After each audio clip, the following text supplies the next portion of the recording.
Alien royals mock a human bartender, but they don't realize she's a galactic admiral. The royal entourage swept into the station's lounge with all the pomp one might expect from the Gyran dynasty.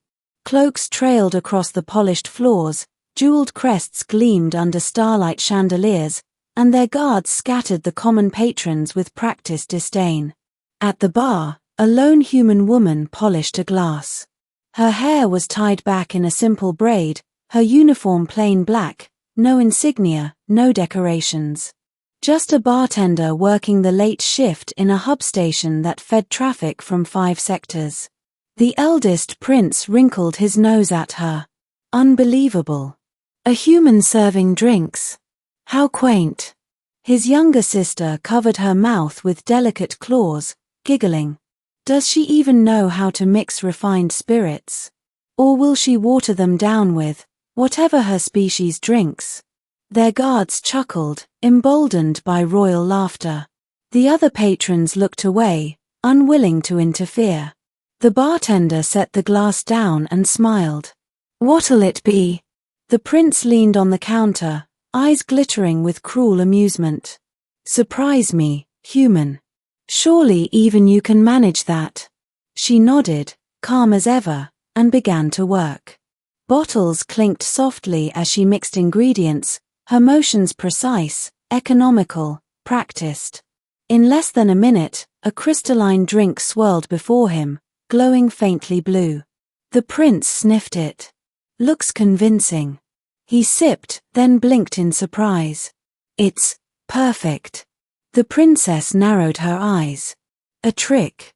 She memorized one recipe. She snapped her fingers. Make me a Rylosian sunflare. And if you fail, human, I'll see to it you're reassigned to waste duty on a mining rock. The bartender tilted her head, as though amused, then reached for ingredients no one had touched in years. Her hands moved faster this time, like she wasn't mixing a drink but executing a maneuver. She slid the glass across the counter. The sun flare glowed with a fiery gradient, colors shifting like a sunrise. The princess froze, stunned. This is the finest I've tasted outside the royal palace. The guards muttered uneasily. Something about the human's composure didn't match her station. The bartender smiled faintly. Anything else? The royals weren't satisfied. Their blood demanded dominance. The younger prince leaned close. Tell me, human, does it feel demeaning, bowing to those superior to you? Her smile didn't waver. She finished pouring another drink for a different customer, then met his gaze. I don't bow easily. The hall fell quiet. One of the guards stepped forward, hand on his blade. Watch your tongue, bartender. Before the situation could spiral, a voice boomed from the lounge entrance. Admiral. Every head turned.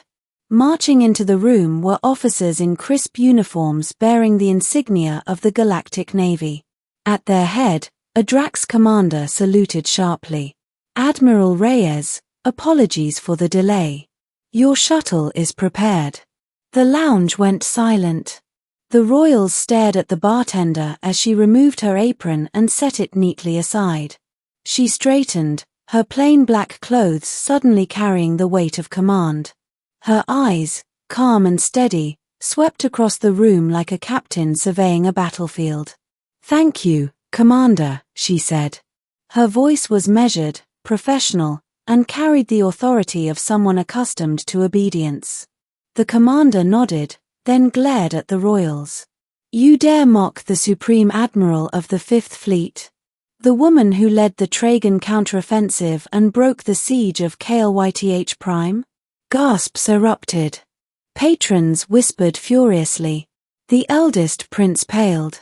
His cup slipped from his hand and shattered on the floor. You're her? Admiral Reyes stepped around the bar.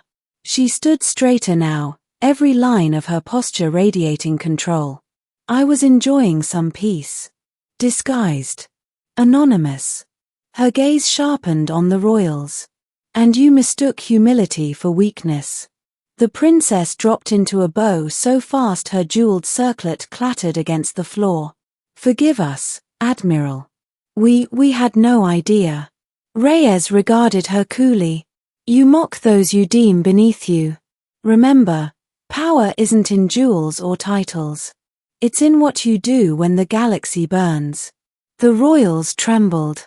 She turned, walking with deliberate calm toward the waiting officers. At the threshold, she glanced back once. "Enjoy your drinks." Then she left, followed by her escort, leaving only silence in her wake.